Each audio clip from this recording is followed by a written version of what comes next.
I've been asking all of my friends and colleagues who have come on this week this question, and you're the next one, Kurt Warner. The most intriguing team in the NFL entering 2022 for you is which?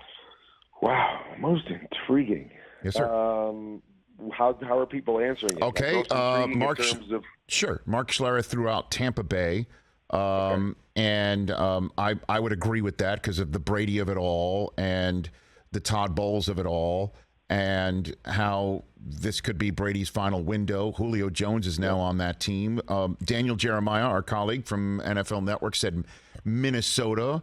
Field Yates of the worldwide leader in sports went with the Los Angeles Chargers. I've been saying the Raiders are going to win that division. I'm just tap dancing a little bit so you can figure out what your answer is, Kurt. You know? Yeah, I mean, I was wondering if you were going with intriguing for teams that, could maybe win it all or maybe come out. It could be Detroit. Tirico went Detroit. Tirico went Detroit. I think he went with that one. So I'm going to go with Green Bay. For some of those similar reasons that Mark went with Tampa is that, you got Aaron Rodgers, getting closer to the end. And, I think we all want to see him get another run to the Super Bowl and have that opportunity with how great he's been.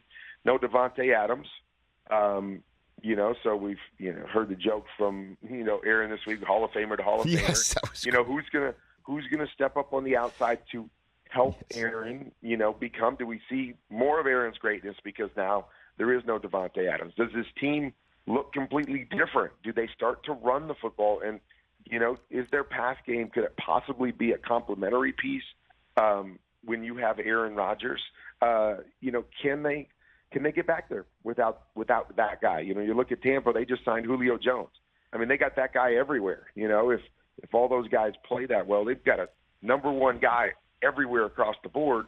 Where Aaron, I don't know if he's got any of those guys. So I think that's a situation that's intriguing because the AFC is loaded.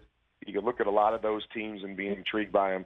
NFC, to me, there's not nearly as many of those really, really good teams. You got Tampa, you got the Rams for sure. Who else is going to get in the mix?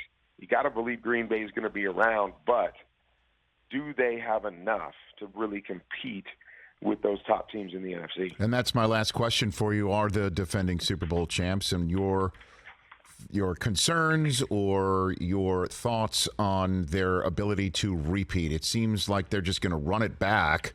Obviously, no Whitworth. Having Allen Robinson there is fascinating to me as well. What do you think about the Rams entering this year as a contender to repeat? I think we say this a lot with those teams that win it. I look at this team and I go, why not? More than anything is that what did they lose that says they can't go back, right. And you talked about some of the things that they've gained and the talent they have and the way that they can win. I always say that. To me, teams that win championships are teams that can win different ways. And this is a team, to me, that can win on a lot of different levels with the talent and the players that they have. So, I say, why not the Rams? I still think they're the best team in the NFC across the board. But as we know, Rich, every year, it's not always just about who's the best team. It's about staying healthy. It's about doing things at the right time. I mean, look at, just Tampa, possibly losing Ryan Jensen right off the bat. And what do those things mean? And so, there's a lot to be determined. And I think staying healthy when you're trying to repeat becomes, sometimes the biggest challenge. And so it'll be something that I'll watch probably more than anything this year with the Rams.